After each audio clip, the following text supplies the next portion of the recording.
اب اس کا سلسلہ کیا تھا؟ پہلے اس نے کہا کہ میں ایک مصلح ہوں، میں اصلاح کرنے کی کتابیں اس نے لکھی ہیں، ایک نیا اسلام اس نے ایجاد کرنے کی۔ ہم تاریخ کا مطالعہ کریں تو بغیر کسی تعصب کے اور شدت کے اگر میں کہوں کہ پیر مہر علی شاہ نے ختم نبوت، یہ تو اس کی بہت مشہور اور معروف ہیں کہ اس نے ایسی ایسے پیشن گوئی کی جو ایک بھی پوری نہ ہو، وہاں سے ان کا پیسہ جمع ہوتا ہے، تو پھر یہ پوری دنیا کے اندر ویلفیئر کا کام کر رہے ہیں اور خود کو کیا کہتے ہیں؟ مسلمان کہلواتے ہیں۔ اور ایسے کتنے ہی غریب خاندان، سب کا اتفاق ہے، میرے خیال سے کسی کا اختلاف نہیں۔ اسی طرح سے جو بڑے بڑے اسلام کے خلاف سازشیں چلی جاتی ہیں ان کے بارے میں بھی ہمارا ادراک ہونا چاہیے۔ تو یہ تو بہت بڑا جنگ یمامہ تھی کہ جس کے اندر 1200 صحابہ شہید ہوئے۔ موجودہ ان کے کیا ہیں کہ انسانی حقوق کے اوپر یہ ایک پروپیگنڈا کر رہے ہیں کہ ہم بھی کیا ہیں، انسان ہیں، ہمیں حقوق نہیں دیے جا رہے۔ ہے حضور صلی اللہ علیہ وسلم سے عقیدت اور محبت کا اظہار حقیقی یہ ہے کہ حضور صلی اللہ علیہ وسلم جو مشن لے کر آئے، جو مقصد تبارک و تعالی۔ اعوذ باللہ من الشیطان الرجیم، بسم اللہ الرحمن الرحیم۔ ما كان محمد ابا احد من رجالكم ولكن رسول الله وخاتم النبيين وكان الله بكل شيء عليما، صدق اللہ العظیم۔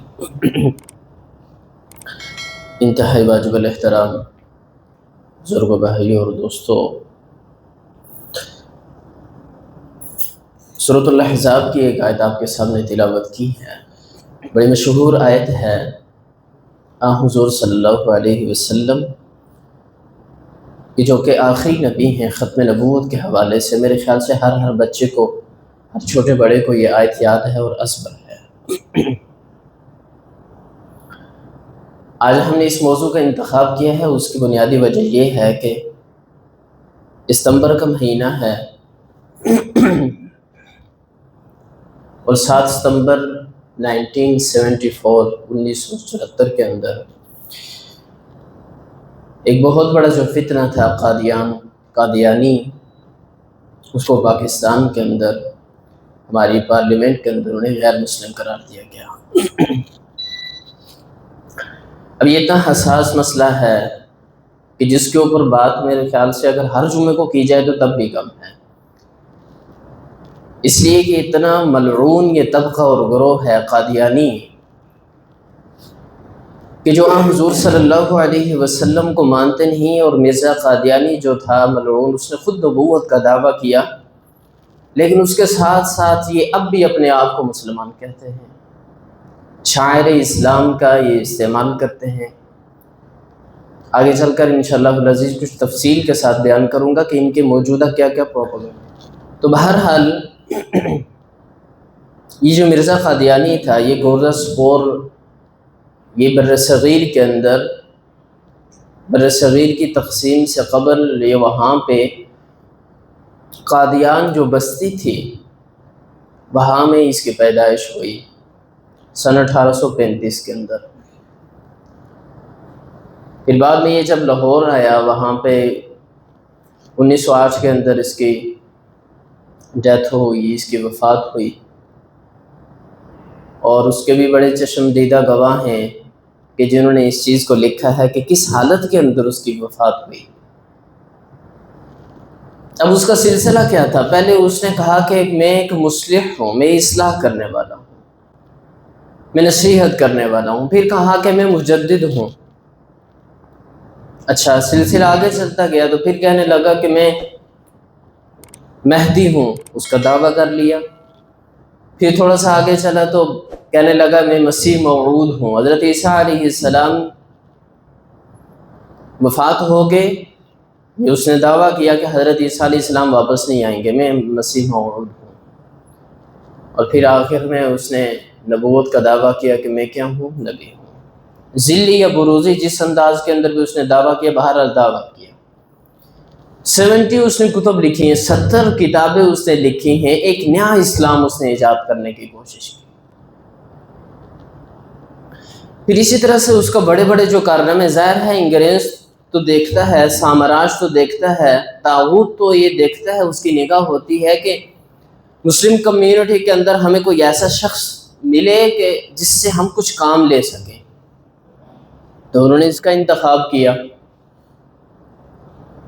اس کا انتخاب کیا تو اس سے فتوے دلوائے، اور بھرپور اس نے پوری کی پوری کمپین چلائی، اور اس کی یہ مہم تھی کہ اس وقت جہاد جو ہے یہ کچھ بھی نہیں ہے، جہاد ختم ہو چکا ہے، جہاد کی اس نے اثر سے بالکل سے اس نے نفی کر دی جہاد کی۔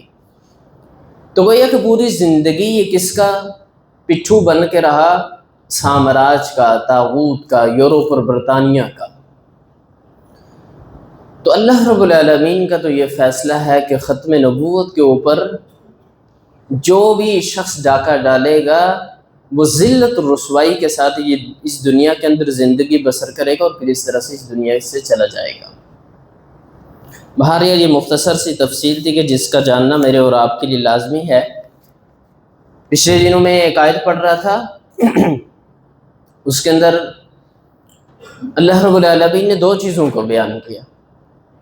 وَلَقَدْ بَعَثْنَا فِي كُلِّ أُمَّةٍ رَسُولًا أَنِ اعْبُدُوا اللَّهَ وَاجْتَنِبُوا الطَّاغُوتَ، کہ البتہ تحقیق ہم نے ہر امت کے اندر ایک نبی کو مبعوث کیا۔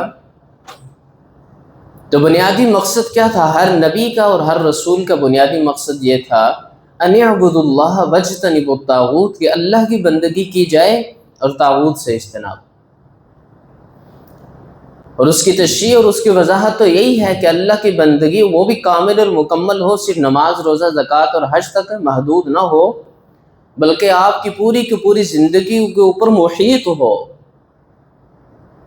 وہ آپ کی پوری زندگی کے اندر اس کے قانون کا محاصرہ ہو، آپ کی پوری زندگی اللہ کی بندگی کے اندر رہتے ہوئے ہو، گزر بسر ہو۔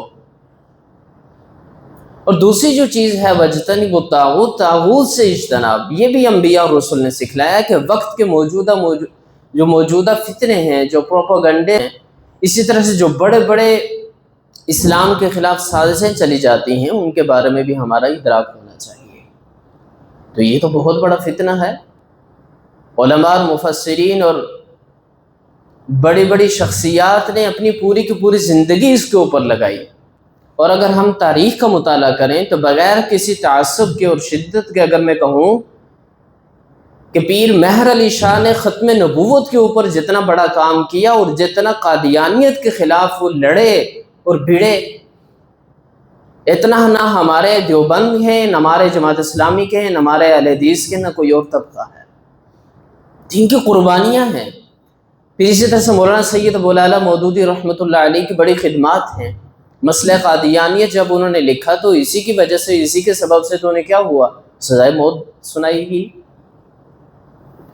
پھر اسی طرح سے دیوبند کے بڑے بڑے علوم، بڑے بڑے ستون آپ کہیے کہ جنہوں نے ختم نبوت کے اوپر کام کیا اور اس وقت بھی کام کر رہے ہیں۔ تو یہ اس امت کی ذمہ داری ہے کہ حضور صلی اللہ علیہ وسلم کی جو عزت اور ناموس ہے، اگر اس کے اوپر کوئی ڈاکہ ڈالتا ہے تو یہ تو ہمارے ایمان ہے، یہ تو بنیادی چیز ہے، یہ تو ہمارے ایمان کا حصہ ہے۔ لا الہ الا اللہ محمد رسول اللہ، لا الہ الا اللہ کے ساتھ محمد رسول اللہ بھی ہے، اور محمد رسول اللہ صلی اللہ علیہ وسلم کی ذات اقدس پر اگر کوئی ڈاکہ ڈالے، آپ کی ناموس کے خلاف اگر کوئی بات کرے یا کچھ کرنے کی کوشش کرے، تو ہر مسلمان کو اس کے لیے خلاف کیا ہونا چاہیے؟ کھڑا ہونا چاہیے، چاہے وہ فرد ہو یا ملت ہو، چاہے وہ ایک شخص ہو یا حکومت ہو، ہر سطح پر، ہر اعتبار سے اس کے خلاف کیا ہونی چاہیے؟ کارروائی ہونی چاہیے۔ اس لیے کہ حضرت ابوبکر صدیق رضی اللہ تعالیٰ عنہ کا جب دور حکومت تھا تو یہ پہلی جنگ یمامہ تھی کہ جس کے اندر 1200 صحابہ شہید ہوئے، اور غالباً اس میں سے 700 صحابہ حافظ تھے، حافظ قرآن۔ یعنی اس سے پہلی ایسی کوئی جنگ نہیں کہ جس کے اندر اتنی بڑی تعداد کے اندر اتنے بڑے حفاظ شہید ہوئے ہوں۔ تو مسیلمہ بن کذاب کے خلاف یہ جو جنگ لڑی تھی وہ کیوں تھی؟ اس لیے کہ مسیلمہ بن کذاب نے، وہ بھی جھوٹا مدعی نبوت تھا، اس نے بھی نبوت کا دعویٰ کیا تھا کہ میں کیا ہوں؟ میں نبی ہوں۔ تو یہ سلسلہ تو اس وقت سے لے کر آج تک چلتا آ رہا ہے۔ اللہ کے نبی صلی اللہ علیہ وسلم نے خود بتایا تھا کہ میرے بعد کچھ ایسے لوگ آئیں گے کہ جو نبوت کا دعویٰ کریں گے۔ بہرحال یہ میری اور آپ کی کیا ہوئی؟ ذمہ داری ہوئی۔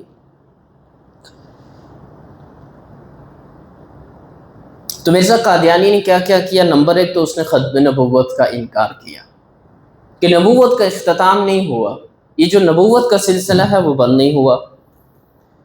اور پھر اس کے دوسرے نمبر پر اس نے جھوٹی نبوت کا دعویٰ بھی کر لیا۔ تیسرے نمبر پر حضرت عیسیٰ علیہ السلام کی جو وفات کا اس نے دعویٰ کیا کہ حضرت عیسیٰ علیہ السلام واپس نہیں آئیں گے، حالانکہ قرآن مجید فرقان حمید تو یہ کہتا ہے کہ عیسیٰ علیہ السلام قبل از قیامت سے پہلے وہ دوبارہ آئیں گے، اور حضور صلی اللہ علیہ وسلم کی امتی ہونے کی حیثیت سے وہ نبوت دے کر نہیں آئیں گے، اور اللہ رب العالمین نے انہیں زندہ آسمانوں کے اوپر اٹھایا۔ تو گویا کہ قرآن کی بالکل واضح نص کے کیا ہوا، اس کا خلاف اس کا دعویٰ تھا۔ پھر جہاد کی نفی چوتھے نمبر پر۔ پانچویں نمبر پر اہانت انبیاء، اس نے اپنی جتنی بھی کتب لکھی ہیں اس کے اندر اس نے انبیاء اور رسل کی کیا کی، تذلیل اور توہین کی۔ پھر اسی طرح سے چھٹے نمبر پر نئی امت اور مذہب بنایا اس نے۔ اب یہ اپنے آپ کو مسلمان کہنے کے ساتھ ساتھ احمدیہ اور مرزا بھی کہتے ہیں۔ اسی طرح سے ساتویں نمبر پر جھوٹی پیشن گوئی، یہ تو اس کی بہت مشہور اور معروف ہے کہ اس نے ایسی ایسی پیشن گوئی کہ جو ایک بھی پوری نہ ہو سکی۔ اس وقت کا جو عیسائیوں کا جو مناظر تھا بہت بڑا، اس نے کہا کہ میری زندگی کے اندر یہ مر جائے گا، اگر نہ مرا تو میں جھوٹا ہوں۔ بالآخر کیا ہوا، وہ خود تو مر گیا لیکن وہ مناظر نہیں مرا۔ تو اس طرح سے اس کی بے شمار ایسی پیشن گوئیاں ہیں۔ اور آٹھویں نمبر پر انگریز کا وہ ایجنٹ بنا رہا پوری زندگی۔ پھر اس کے پروپیگنڈے اسی طرح جاری رہے۔ آج کل ان کے پروپیگنڈے کیا، بہرحال اس کے اوپر بات کرنی چاہیے۔ موجودہ ان کے کیا ہیں کہ انسانی حقوق کے اوپر یہ ایک پروپیگنڈا کر رہے ہیں کہ ہم بھی کیا ہیں، انسان ہیں، ہمیں حقوق نہیں دیے جا رہے فلاں فلاں۔ ظاہر ہے کہ ان کا جو موجودہ اس وقت ہیڈ کوارٹر ہے وہ برطانیہ کے اندر ہے، وہ لندن کے اندر ہے۔ تو وہاں پہ ان کا مسرور احمد جو خلیفہ ہے، اس کی یہی تو سازشیں ہیں اور اس کا یہی تو کارنامے ہیں کہ وہاں پہ بیٹھ کر وہ اپنی مظلومیت دکھلا رہا ہے مغرب کو، اہل مغرب کو۔ ہم انسان ہیں، ہمیں حقوق نہیں دیے جا رہے۔ لیکن حقیقت یہ ہے کہ انسان اگر آپ بن کے رہیں، اگر آپ اپنے آپ کو اقلیت تصور کریں کہ ہم کیا ہیں، مسلم نہیں ہیں، کافر ہیں، تو آپ کو تو اسلام کے اندر اقلیتوں کے جو حقوق ہیں وہ آپ کو دیے جائیں گے۔ لیکن ہوں آپ کافر اور آپ دعویٰ اس بات کا کریں کہ ہم مسلم ہیں، تو پھر کیا ہے، یہ تو اسلام کے خلاف ہے، یہ تو اسلام کو نقصان پہنچانے والی بات ہے۔ تو یہ بات بھی سمجھنے کی ہے کہ اسلام تو ذمیوں کو تحفظ دیتا ہے، اس کے لیے اسلام کے بڑے ہی منظم اور زبردست قسم کا قانون ہے۔ لیکن منافقت کے لیے اور مذبذبین بین ذالک لا الہ ہؤلاء ولا الہ ہؤلاء، یہ درمیانہ راستہ اختیار کر کے اسلام کو نقصان پہنچانا، اس کے لیے اسلام کے اندر کسی قسم کی کوئی گنجائش ہمیں نہیں ملتی۔ تو بہرحال یہ ان کا ایک ڈونگ ہے، یہ ان کا ایک پروپیگنڈا ہے۔ انسانی حقوق کے اوپر ان کا ایک یہ چال ہے۔ دوسرے نمبر پر اسلام کے نام کا غلط استعمال بھی کر رہے ہیں۔ یہ پہلے بھی ہم نے یہ بات سنی اور کئی مرتبہ میڈیا کے اوپر آ چکی ہے کہ کئی مرتبہ ان کی کوشش ہوئی کہ قرآن مجید فرقان حمید کے ایسے ایسے پرنٹ نکلوائے گئے، ایسے ایسے ان کی ایسے صحیفے شائع کیے گئے کہ جن کے اندر کیا ہے، رد و بدل ہے، جن کے اندر کیا ہے، تحریف ہے۔ تو الحمدللہ ثم الحمدللہ ایسے ایسے احباب موجود ہیں اس وقت بھی ہماری مقننہ کے اندر، ہمارے قانون کے اندر، ہماری اسمبلیز کے اندر، ہماری صحافت کے اندر، ہماری وکالت کے اندر، کہ جو کیا کرتے ہیں وہ حضور صلی اللہ علیہ وسلم کی ناموس کا اور قرآن مجید فرقان حمید کہ جو کیا ہے، جس کی حفاظت کی ذمہ داری اللہ نے اٹھائی، اس کو وہ تحفظ کرتے ہیں۔ میڈیا اور ٹیکنالوجی کا استعمال، ان کے کتنے ہی ایسے چینلز ہیں، ان کے ٹی وی چینلز کہ جس کے اوپر یہ بیٹھتے ہیں اور ایسے انداز کے اندر بیٹھتے ہیں کہ ایک عامی مسلم اور شخص کو پتہ نہیں چلتا کہ یہ قادیانی ہے، یہ مسلم ہے۔ تو اس کے تحقیق بھی مجھے اور آپ کو کرنی چاہیے۔ عالمی طاقتوں کی پشت پناہی، یہ تو ایک ان کا کیا ہے، ایک بنیادی ستون ہے، ایک مرکزی ستون ہے کہ جس کے سہارے یہ لوگ کھڑے ہیں۔ جیسے میں نے ذکر کیا کہ برطانیہ کے اندر ان کا کیا ہے، مرکز ہے، ان کا ہیڈ کوارٹر ہے۔ اگرچہ قادیان کے اندر بھی اس وقت ان کی پرانی بلڈنگز اور ساری کی ساری عمارتیں موجود ہیں، ان کی تاریخ موجود ہے، لیکن اس وقت ہیڈ کوارٹر جو ان کا ہے وہ برطانیہ کے اندر ہے۔ وہاں پہ جو ان کا خلیفہ ہے، خلیفہ مسرور احمد، وہ وہاں پہ ذمہ داری ادا کر رہے ہیں۔ پھر خدمت خلق کا لبادہ، یہ بہت بڑی چیز ہے۔ آپ کسی کو اگر متاثر کرنا چاہتے ہیں نا تو آپ خدمت خلق کا کام شروع کر دیں، آپ ایک ویلفیئر شروع کر دیں۔ تو اس وقت جو اس مسلمانوں کے اندر، اس دور کے اندر جو مہنگائی ہے، جو ہر طرح سے ایک طرح سے قحط ہے، اس دور کے اندر اگر آپ ویلفیئر شروع کرتے ہیں تو آپ سب سے بڑے کیا ہیں؟ محسن ہیں، آپ کو عظیم محسن سمجھا جائے گا۔ اور افسوس کی بات تو یہ ہے کہ مسلمانوں کے عقیدے اتنے کمزور ہو چکے ہیں کہ اگر آپ ان سے ان کا ایمان لے لیں اور کہیں کہ یہ چند چیزیں ہیں یا چند رقم ہے آپ لے لیں، یا آپ کو فیسلٹیز ہم مہیا کر رہیں گے، سہولیات ہیں آپ لے لیں، تو اس کے لیے تیار ہو جائیں گے۔ تین کی ایک چال یہ بھی ہے کہ انہوں نے خدمت خلق کے اوپر ان کا بڑا کام ہے۔ ظاہر ہے کہ یہ برطانیہ اور یورپ سے کیا کرتے ہیں، وہاں سے ان کا ریلیف آتا ہے، وہاں سے ان کا پیسہ جمع ہوتا ہے، تو پھر یہ پوری دنیا کے اندر ویلفیئر کا کام کر رہے ہیں، اور خود کو کیا کہتے ہیں؟ مسلمان کہلواتے ہیں۔ اور ایسے کتنے ہی غریب خاندان ہیں کہ جن کو یہ کیا کرتے ہیں؟ مرزائی اور قادیانی بناتے ہیں۔ ان کی بین الاقوامی جو این جی اوز ہیں، ہیومینٹی فرسٹ ان کی ایک این جی اوز ہے، اس کے اوپر بھی ان کا کام ہے، تو ظاہر ہے یہ بھی یورپ اور امریکہ کے اندر رجسٹر ہے۔ اب آتے ہیں ختم نبوت کے اوپر۔ ایک حدیث میں آپ کے سامنے پیش کروں گا۔ اللہ کے نبی صلی اللہ علیہ وسلم نے فرمایا، سیدنا ابو ہریرہ رضی اللہ تعالیٰ عنہ روایت کرتے ہیں کہ اللہ کے نبی صلی اللہ علیہ وسلم نے فرمایا، فضلت علی الانبیاء بست۔ اللہ کے نبی صلی اللہ علیہ وسلم فرماتے ہیں کہ مجھے 6 چیزوں کے ساتھ انبیاء کے اوپر فضیلت دی گئی، باقی تمام انبیاء کے اوپر مجھے 6 چیزوں کے ساتھ فضیلت دی گئی۔ کون سی 6 چیزیں؟ سب سے پہلی، اعطیت بجوامع الکلم۔ اللہ کے نبی صلی اللہ علیہ وسلم نے فرمایا کہ مجھے جوامع الکلم، یعنی کہ مجھے جوامع الکلم عطا کیے گئے۔ جوامع الکلم کیا ہے؟ قلیلۃ الالفاظ و کثیرۃ المعانی، الفاظ بہت کم، معانی بہت زیادہ۔ ایک چھوٹا سا لفظ ہے الدین النصیحہ، یہ جوامع الکلم میں سے ایک حدیث ہے، لیکن جب آپ اس کے معنی اور مفاہیم کے اوپر چلے جائیں تو آپ کے 3 سے 4 اور 5 دن لگ سکتے ہیں۔ یعنی کہ حضور صلی اللہ علیہ وسلم کو یہ خصوصیت دی گئی، یہ امتیاز ہے حضور صلی اللہ علیہ وسلم کا کہ جوامع الکلم آپ حضور صلی اللہ علیہ وسلم کو عطا کیے گئے۔ دوسرے نمبر پر وَنُصِرْتُ بِالرُّعْبِ، حضور صلی اللہ علیہ وسلم فرماتے ہیں کہ مجھے رعب اور دبدبے کے ذریعے سے میری مدد کی گئی۔ اللہ رب العالمین نے کافروں اور مشرکین کے دلوں میں حضور صلی اللہ علیہ وسلم کا رعب ڈالا تھا، وہ آپ سے ڈرتے تھے۔ پیچھے سے وَأُحِلَّتْ لِيَ الْغَنَائِمُ، حضور صلی اللہ علیہ وسلم فرماتے ہیں کہ میرے لیے غنائم اور مویشیوں کو کیا کیا گیا؟ حلال کیا گیا۔ بہت سارے ایسے ہیں بنی اسرائیل کے اوپر کیا تھی؟ ان کی حرمت تھی۔